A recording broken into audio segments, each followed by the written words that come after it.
Hey, welcome to an episode of Chad's Beer Reviews. Full disclosure, another beer that was sent to me from Tilray Brands. Another one from Montauk Brewing out of Long Island there. Driftwood Ale. Doesn't say anything about it on the can. All we know is 6% ABV, and it's good until May 9th or something. So I'm just going to bring up the brewer's website real quick. So yeah, 6% ABV, 49 IBUs. They're calling this an English Pale Ale. Victory malts give this beer terrific toasty, nutty, and biscuity flavors. So by English Pale Ale, do they mean like a premium bitter or strong bitter? Probably strong bitter, because it's 6%. Anyway, I poured it into the glass goblet, whatever you want to say. And yeah, I would agree, it's copper. It's funny, when it's coming out of the can, it's like the same color yellow as that X on the can, but then once it's in the glass, yeah, it's a nice kind of copper. It's got a bit of a haze to it. Get about 2-3 fingers of off-white kind of foam, maybe eggshell or whatever. Let's give this thing a smell.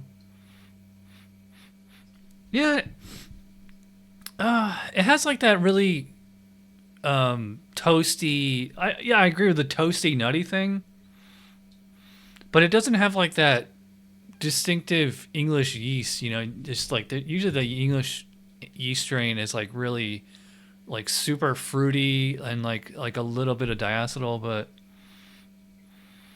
I mean, I guess I get like a little bit of like red fruit on here. I'm not really getting much in the way of like distinctive hops, maybe just something kind of earthy, or yeah, I would not call it floral. I would definitely not call it citrusy. So let's see what we're in for here. Cheers.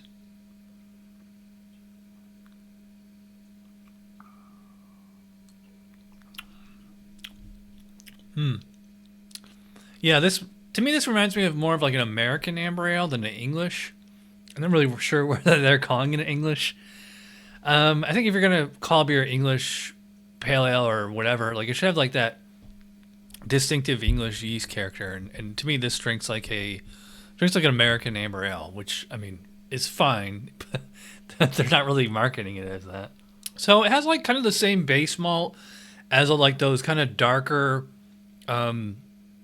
continental type beers. Like take like an Oktoberfest or a Vienna Lager or something like that. You know, like those nutty, toasty, slightly caramel kind of malty flavor.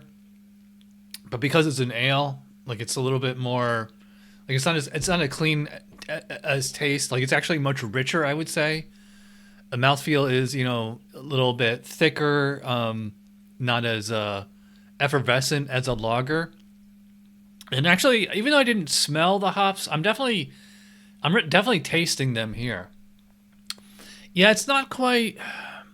This is definitely an amber. It's not quite to the sweetness of a brown ale. I wouldn't really call the beer. I wouldn't really call it sweet. I mean, it's not bone dry either by any means, but it doesn't like. I would not call it chocolatey. Like the caramel that's in there is like really subtle. Like this is like the taste of like the actual, you know, nice kind of toasted malt. Maybe you would call it like a little bit biscuity. And by biscuits, I mean like American biscuits, not the English word for cookies. Yeah, so I mean, it's a nice kind of toasty, nutty kind of thing. These hops are adding, what did I say it was, like 40 something IBUs? I mean, it's definitely enough, you know, hops to notice. But again, it's funny because like I notice the bitterness of the hops, but I don't really notice the taste of the hops. Yeah, I do dig that kind of nutty kind of flavor.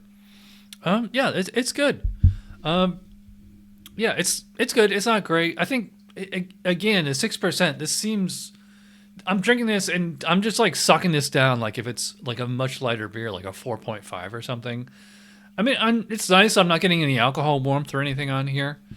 It definitely has more body than like a more sessional beer. I mean, it's like a good standard strength body.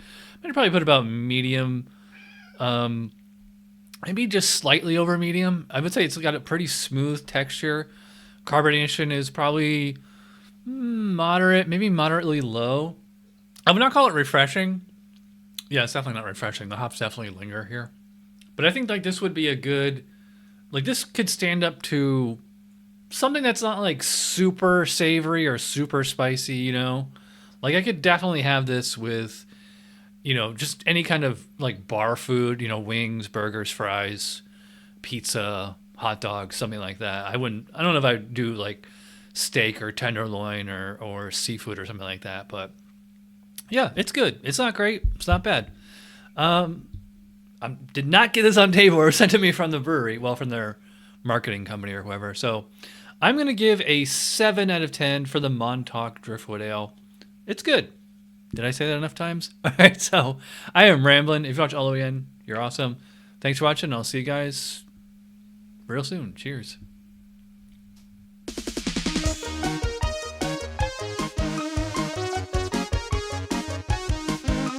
Somebody brewed it, Chad just reviewed it. Thanks for watching Chad's beer review. Trust me, the next episode will be a lot better.